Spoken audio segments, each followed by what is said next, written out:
Talmor, Shishin Magachi. Talmor is my home.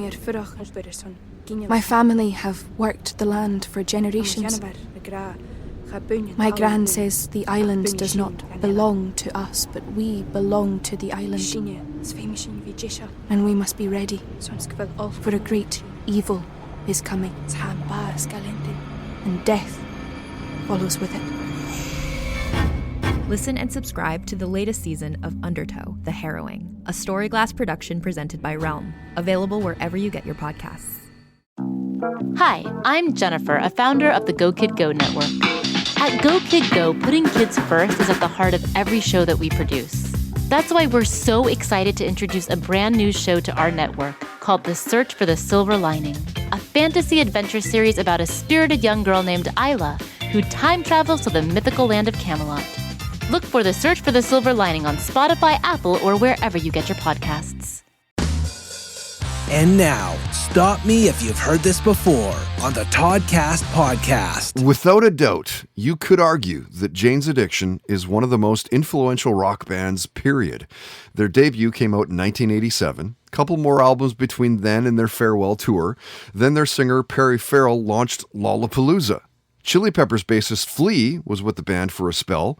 They were nominated for induction into the Rock and Roll Hall of Fame in 2016. It is downright absurd that they didn't get inducted in the first year of eligibility.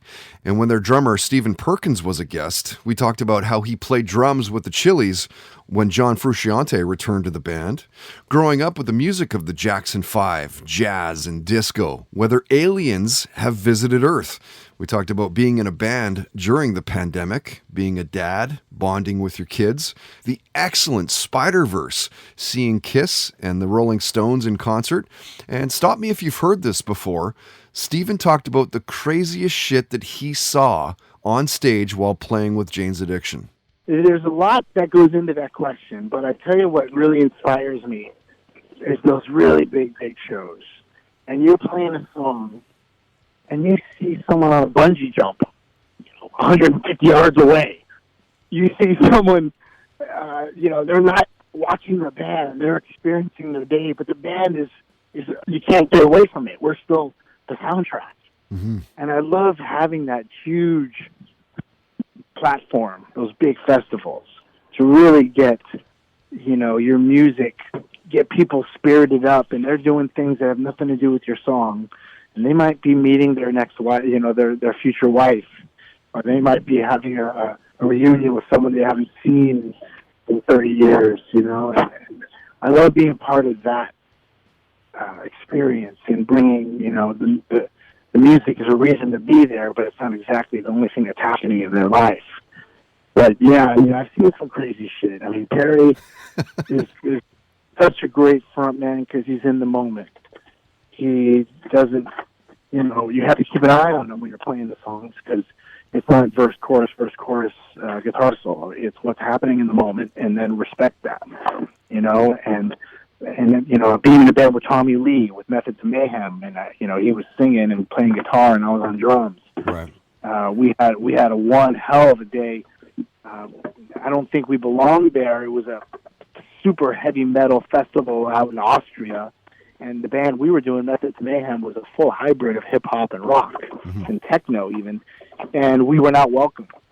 And shit was coming at us, glass bottles. Wow. These people hated us so much they were throwing their full bottles of alcohol, even though they fucking needed to get high. They're like, fuck it, let's just get this fucking guy off the stage. And oh my God. we had a guy named Tilo who was actually emceeing with us, and he went up there and was dodging bottles, and nothing hit him. It was like God was blessing him. He went up there and he kept, he was on point, man. He was still on the mic, dodging bottles, up and down. He was like a boxer, and that to me still stands out as like unpredictable. What's going to happen? Are we going to get our shit fucking kicked? Are we going to get our ass kicked? Or are we just going to walk away unscathed and talk about this over and over?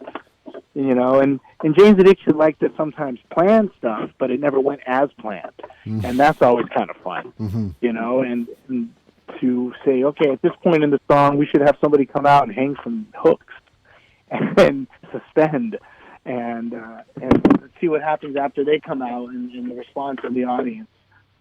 But I think my favorite moments are with my eyes closed, connecting with the music, and then opening up and seeing people react. And it's not crazy, but it's definitely it concludes my journey in the sense that this is a great thing to do with my life, is to get people to have a good time and to loosen up and to let them disconnect from all the bullshit that we're all dealing with.